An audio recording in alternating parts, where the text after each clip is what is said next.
how we can build light currently within our understanding. We have two ways of doing such deed. You can build living light units that align with one specific set of rules, one recipe that would allow for movement between source and anything manifest material. That movement between source and outpicturing allows for a constant energy flow. So when you exhaust your energy in external creation, in outpicturing, all you do is you breathe yourself back into source, recharge yourself. Source does not annihilate you. It remembers you. It remembers your template, your core encryption. And then source breathes you back out exactly just as you were. You carry on just as you were, plus an added amount of quanta, an added amount of energy.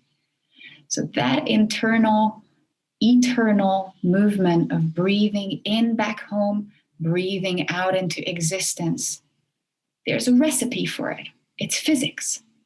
There's a way of putting together a piece of cake, and there's a recipe for the same ingredients, just a little bit different amount, just in a little bit different constellation, and you just end up with sludge. There's no morality. There's nothing right or wrong. It's just a recipe. It's just physics. So there is one recipe where you can freely move in and out of source and recharge anything existing, including your cells, including your body, eternally. Now, that would mean eternal life. So why the fuck don't we live eternally?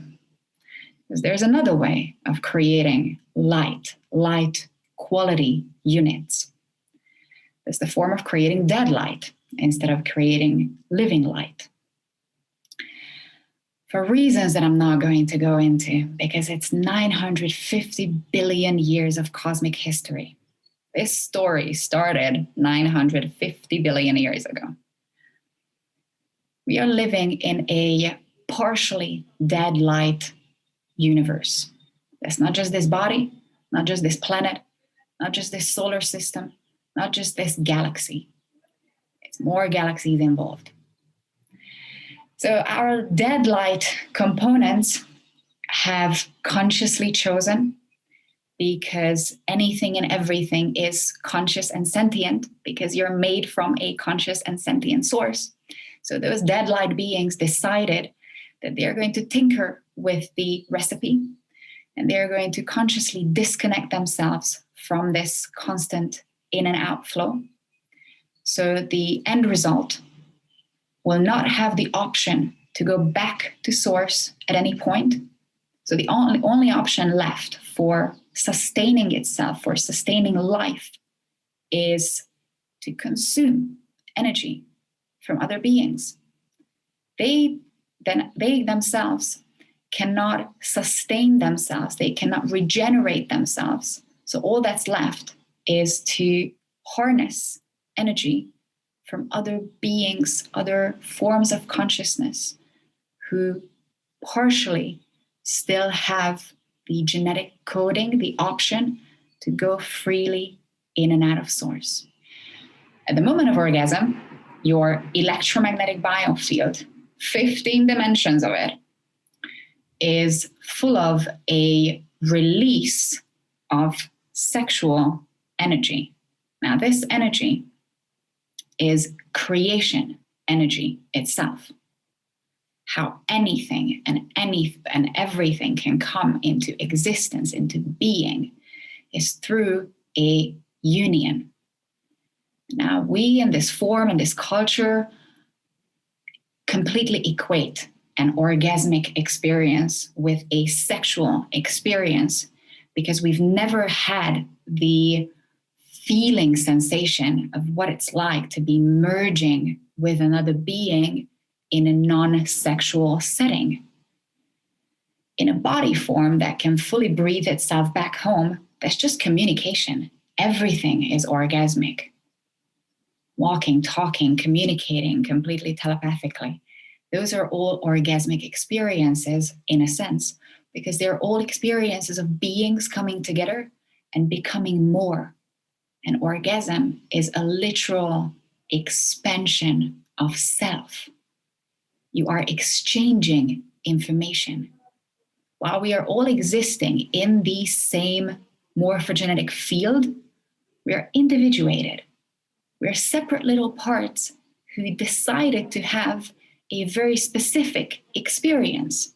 So your experience is going to be inherently different from another being's experience, because otherwise you would have no individuation.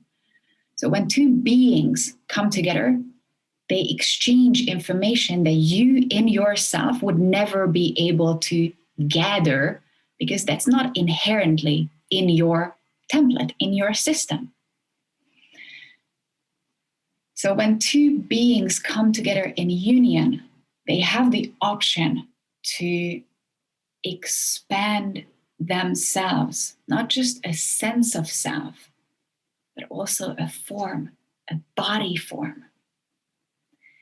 When we use orgasms the way that we use here on this planet, your biofield gets an outpicturing, a surge of electromagnetic sparks, electromagnetic energy. And beings who understand multidimensional physics can ridiculously easily siphon that energy out of your electromagnetic field so they can use it as literal quantum food. This existence is a lot less complicated and a lot more complex than we're led to believe. You can communicate. You exist within a morphogenetic field. You can communicate with anything and everything. This is a free will universe. If we have the illusion of free will, if we have the illusion of limited choices that we are presented with, then we're working with those limited choices. If you take the freedom and you take the power to communicate with different realities, to communicate in a different way, then you can freely, you are allowed to freely communicate. You don't have to believe in God. You don't have to pray to God. You are God. You are free to communicate with every being on this planet.